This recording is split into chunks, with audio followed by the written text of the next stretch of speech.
Salut tout le monde. Dans cette vidéo, je vais parler de la méditation sur l'ego. Et en fond, c'est une pratique qui vient de la gnose. C'est des connaissances universelles par rapport à la libération de l'âme, la libération spirituelle, l'éveil spirituel en fait.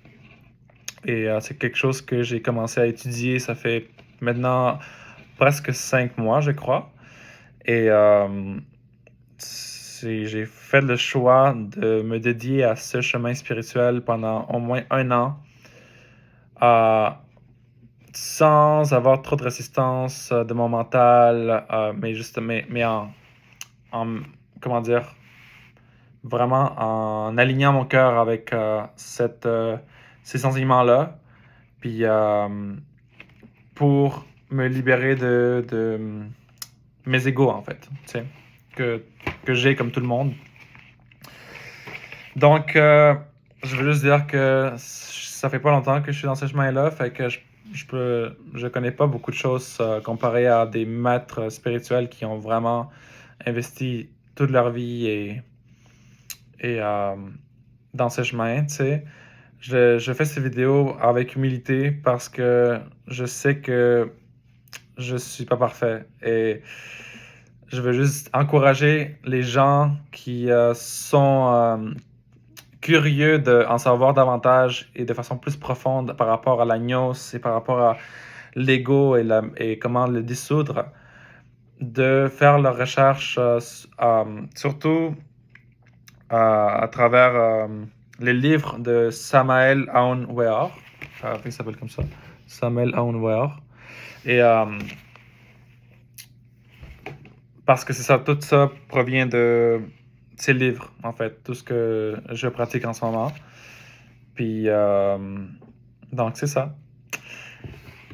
Donc, je veux partager par rapport à ce sujet-là parce que je trouve que c'est la pratique spirituelle qui m'amène le plus de paix intérieure. À chaque fois que je fais cette pratique, je me sens comme vide à l'intérieur. Et c'est pas un vide comme « Ah, il me manque de quoi », mais plutôt un vide de comme un silence puis un calme intérieur qui m'aide à garder une certaine stabilité, tu sais, psycho-émotionnelle, spirituelle. Et je trouve que c'est bon, tu sais, surtout, il y a tellement de mouvements et avec tout ce qui se passe dans le monde que je pense qu'avoir une pratique qui te permet de te centrer, je pense que c'est essentiel, tu sais, pour tout le monde, tu sais. Fait que c'est une forme de méditation. J'ai la misère à dire méditation. Mais c'est ça. Fait que ça consiste à comprendre, premièrement, comprendre c'est quoi tes égos, tu sais, c'est quoi tes réactions surtout, parce que c'est nos réactions qui nous indiquent les égos qu'on porte à l'intérieur de nous, tu sais. Et puis, une fois qu'on les a compris, ce qu'on a compris de ces égos-là, on peut ensuite faire une prière à la Mère divine, l'aspect féminin du divin, pour qu'elle puisse dissoudre cet ego qu'on a compris. Et on peut justement dissoudre ce qu'on a compris. Fait que c'est comme une espèce de psychanalyse aussi. C'est une psychologie spirituelle. Et donc il y a ça. Puis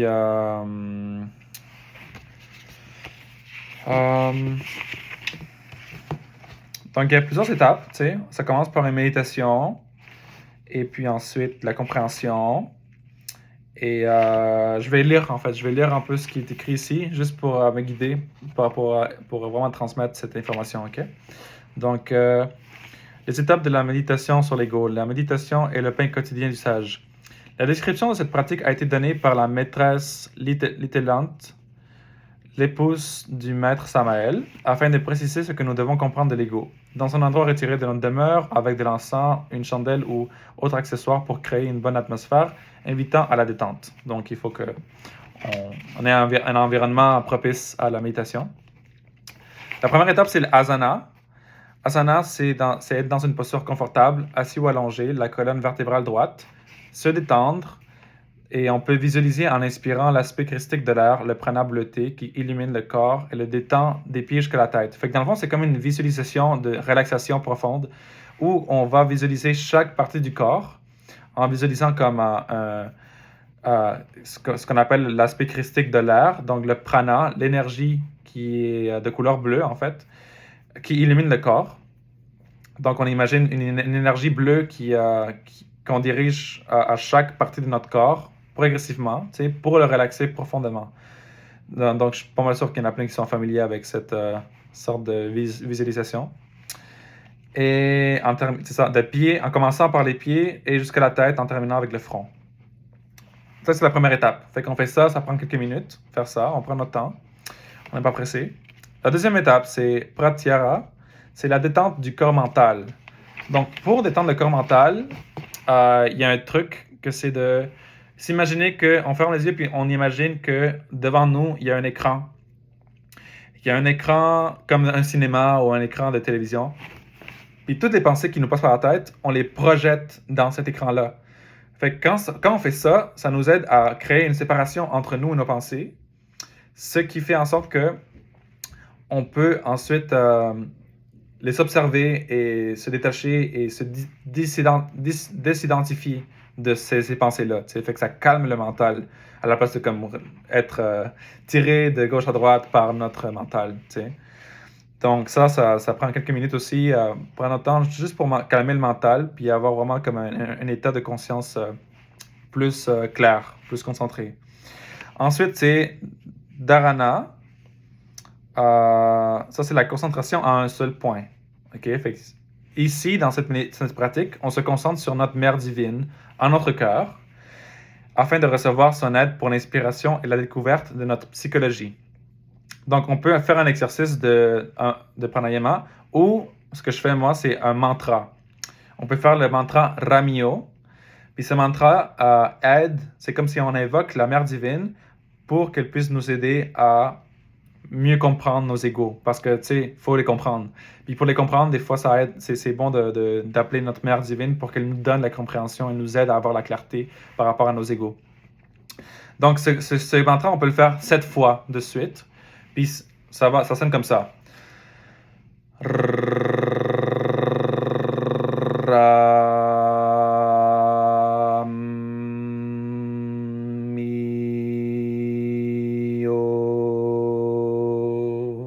Cette fois de suite, minimum. Tu peux faire plus aussi. En ayant l'intention d'invoquer la mère divine pour qu'elle nous aide vraiment à comprendre la psychologie. Puis, nous faisons une rétrospection de l'événement qui nous a fait réagir, là, l'événement où on a perçu un ego en action. OK? Fait que... Puis en passant, les égos, là, c'est les égos qui font partie des 7 péchés capitaux. Fait que c'est l'orgueil, la colère, l'envie, la convoitise, la luxure, la paresse, la gourmandise et aussi, on rajoute la peur qui se cache derrière ces différents groupes. OK? Fait que, par la suite, c'est ça. Fait qu'une fois qu'on a fait une rétrospection de l'événement, qui nous a fait réagir, là, par exemple, moi l'autre fois, j'ai une amie qui a mis de quoi sur les réseaux sociaux qui a célébré ou qui, comment dire, traitait son amie de reine, de comme, elle c'est une reine, genre. Puis ça m'a fait réagir. Fait que là, genre, j'ai senti qu'il y avait comme un ego, une envie, genre, comme l'ego de l'envie ou de la jalousie qui s'est activé en moi. Donc, on pense à ça, puis on essaie de comme, comprendre, puis de se rappeler de ce moment-là, tout ce qui s'est passé à l'intérieur de nous lorsque on a réagi, tu sais. Fait que, il faut comprendre, c'est ça. Fait que la prochaine étape, c'est l'analyse, la psychanalyse. Faut comprendre c'est quoi le centre psychophysiologique qui a agi. Fait que c'est-tu les centres intellectuels, c'est-tu nos pensées qui étaient actives, là? C'est-tu le centre moteur, c'est-tu l'action, dans le fond, on a-tu fait de quoi? Est-ce qu'on a agi lorsque cet ego a pris possession de notre corps? Est-ce que c'est émotionnel? Est-ce que c'est une émotion qui a vraiment réagi, tu sais? Dans mon cas, oui, c'est très émotionnel. Instinctif, est-ce que c'est une réaction, tu sais? Ben oui, c'est instinctif. Ça peut être sexuel aussi. Dans mon cas, non. Nous devons découvrir comment et quel centre l'ego a utilisé pour se manifester. OK? Fait quel centre il a utilisé, tu sais? Comment il s'est manifesté. Ensuite, quel sens, à travers quel sens il s'est manifesté, tu sais? Est-ce que c'est à cause de quelque chose que tu as entendu, quelque chose que tu as vu, tu as senti, tu as goûté, tu as touché? Dans mon cas, c'était la vue. Tu sais, j'ai vu ça sur la story, puis ça m'a fait réagir, là, tu sais, tout de suite. Émotionnellement, instinctivement, et c'est ça, un peu intellectuellement aussi, je suppose. Et par la suite, on essaie d'identifier de quelle famille cet ego fait partie. Tu sais, est-ce que c'est l'orgueil, la colère, l'envie, la convoitise, la luxure, la paresse, la courantise, la peur? Dans mon cas, c'était l'envie, tu sais, l'envie de comme une personne qui est comme vue comme une reine. Dans mon cas, ça m'a fait comme sentir une envie, genre comme dans le fond, moi je perds de quoi quand quelqu'un est élevé, quand quelqu'un est célébré. Ça m'a fait comme sentir moins ou avoir une insécurité aussi, la peur. Insécurité par rapport à ça, la peur d'être abandonné, d'être moins que les autres. L'orgueil aussi, tu sais. Vouloir être plus moi le centre de l'attention ou être moi supérieur aux autres. Et ensuite, on pourrait dire, je pense que c'est ça là, l'orgueil, l'envie, et une certaine luxure aussi parce qu'il y a un certain désir de avoir une certaine satisfaction lorsque les autres me valident, tu sais. Fait, être validé par les autres, c'est aussi une sorte de luxure, une sorte de plaisir qu'on prend à être validé par les autres, tu sais, émotionnel. Donc, c'est ma façon de percevoir ça. By the way, moi je triche un peu. Mais ça, c'est juste moi. Fait que ça se peut que ma prof de news soit contre ça. Mais moi, j'utilise la technologie aussi pour comprendre mieux mes égos. Fait que j'écris sur ChatGPT, genre l'événement, tout ça, puis j'ai dit, j'aimerais ça savoir c'est quoi les égos derrière ça, tu sais, selon la news. Puis là, il me sort, genre, c'est ça qui m'a sorti, genre, tu sais, ces 4 égos-là. Fait que ça m'a aidé à mieux comprendre, puis avoir une certaine perspective sur ces égos-là, tu sais. Fait que moi, en tout cas, j'utilise ça aussi. Puis ça m'aide. Est-ce qu'on peut donner ensuite un nom à cette facette de l'ego? Tu sais, dans mon cas, ce serait comme l'ego de... Comment on appelle ça en français? Je sais plus là. Praise, dans le fond. L'ego de comme vouloir être validé par les autres. Et, tu sais... Ensuite, c'est ça. C'est quoi sa saveur psychologique qui s'en dégage? La sorte de pensée, émotion, de malaise. Ensuite... C'est quoi la porte d'entrée? Tu sais, il y a toujours un moi cause qui a permis à l'ego de prendre possession de notre véhicule à travers les centres psychophysiologiques. Donc, cette porte d'entrée est un autre ego. Fait que ça se peut que cet ego-là soit relié à un autre ego qui a été comme l'ego initial qui l'a comme introduit, tu sais, qui l'a amené.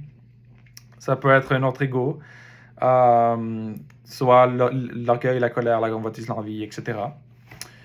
Ensuite, c'est quoi la chaîne des égos qui se sont succédés l'un après l'autre? Il est important de voir le groupe d'égos qui a agi, car l'ego se dissout affilié à ses compères et il ne travaille jamais seul. Donc, c'est quoi les autres égos? Moi, dans mon cas, il y avait comme 4 égos, 4 familles d'égos, là, tu sais, qui ont travaillé ensemble pour me faire réagir de cette façon. Ensuite, on parle des 3 forces électromagnétiques dont se sert l'ego pour maintenir la conscience entièrement endormie, hypnotisée, soit le désir, la justification, tu sais, parfois on justifie nos égos. On est comme, c'est normal, tu sais, dans le fond, tout le monde a ça, genre, tout le monde se ressent de l'envie parfois, fait que, c'est correct si je garde ça à l'intérieur de moi puis que je fais rien par rapport à ça, tu sais. Fait qu'on justifie nos égos, tu sais, comme si c'est normal, tu sais. Ensuite, la mauvaise volonté. Peut-être avoir une certaine paresse par rapport à faire du travail sur soi. Puis, on identifie d'autres événements dans notre vie où nous avons vu cet ego en action. Donc, est-ce qu'il y a d'autres moments où j'ai senti la même chose, t'sais? Comme que quelqu'un d'autre est célébré par les autres, puis moi, je sens comme une envie de comme, moi, je veux pas qu'il soit célébré parce que moi, je me sens moins ou je me sens insécure. Euh, tu sais, jalousie, envie. Ben oui, ça m'est arrivé à une fête, tu sais, genre que tout le monde était comme Happy birthday tout ça, sur quelqu'un, genre. Puis je savais pas que c'était sa fête, tu sais. C'était comme, c'est random, mais. Puis moi, j'étais comme. Puis j'étais genre Happy birthday! Puis genre, mon Happy birthday était tellement, genre, rempli de envie, puis de colère, puis de. C'était pas beau. Mais. Mais oui, je pense que tu t'es souvenu de ça. Fait que souviens-toi de tous ces moments où tu as senti cet ego-là, tu sais, prendre en action, tu sais, en réaction. Donc, ensuite, c'est quoi les conséquences de la présence de cet ego dans ta vie, tu sais? Pour toi, pour tes proches, pour la société, imagine ce que serait ta vie sans la présence de cet agrégat psychique. Donc, c'est ça, c'est quoi les conséquences, tu sais? Cet ego-là, personnellement, moi, ça me limite, tu sais, de aimer les autres pleinement.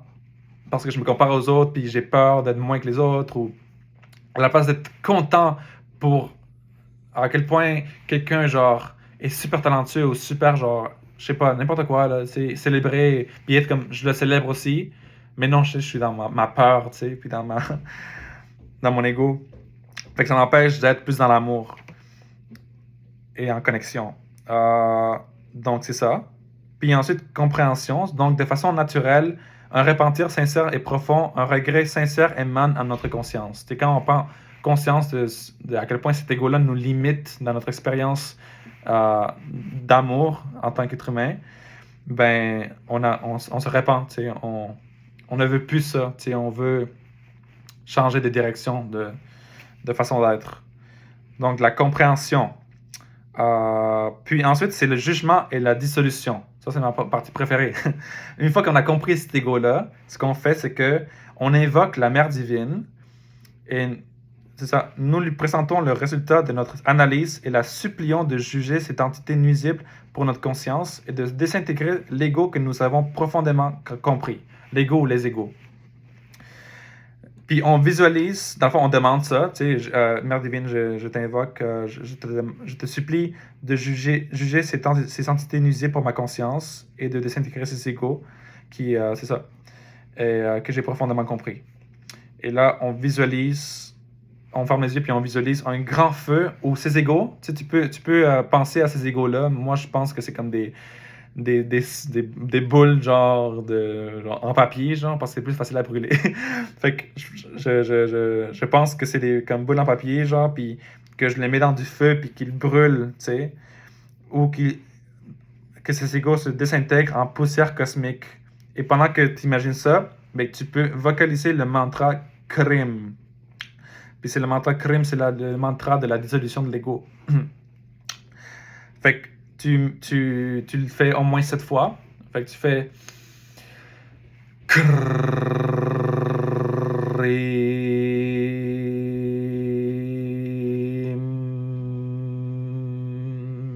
7 fois.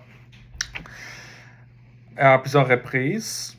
Donc, ça dit aussi l'arme secrète de notre Mère divine que notre Mère divine utilise pour dissoudre la structure atomique qu'est l'ego et notre énergie solaire, sexuelle et radioactive, la vie solaire. Donc, l'agnos aussi enseigne la chasteté, donc ne pas gaspiller notre énergie sexuelle, et que c'est avec cette énergie qu'on va arriver à se développer spirituellement, puis à éliminer l'ego. C'est cette énergie qui est la cause de nos égos, en fait, qui nourrit ces égos-là, tu sais. Donc, puis quand on détruit cet ego-là, ben notre conscience, on la libère, puis on devient plus conscient et moins manipulé par ces égos-là, tu sais. Donc, une fois qu'on fait ça, on remercie la Mère divine. Et aussi facultatif, on lui demande de négocier pour nous auprès des maîtres du karma notre pardon. Ça, je pense que c'est un peu plus avancé. Tu sais, il y a plein de connaissances par rapport à ça, là. Tu sais, parce qu'on a un karma par rapport à tous ces égos-là. Lorsqu'on agit à travers nos égos, puis qu'on fait certaines actions, gestes qui peuvent être destructifs, pour notre conscience, ben, ça crée du karma.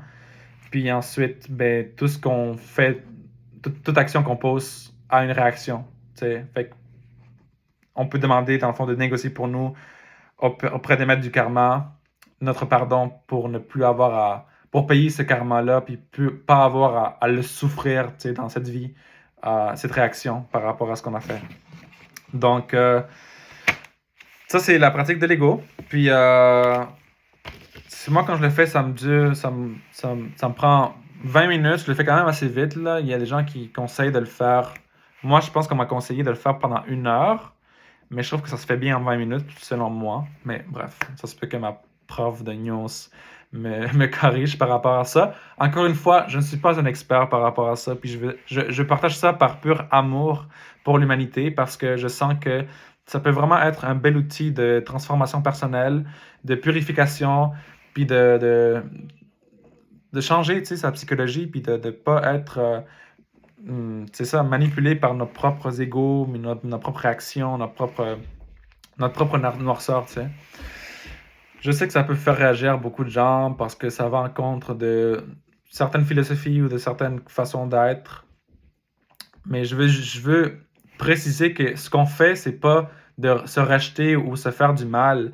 Ce qu'on fait, c'est qu'on comprend l'ego, on l'accepte. On n'aille pas notre ego. Mais on s'en libère, en fait. Parce qu'on n'est pas cet ego-là.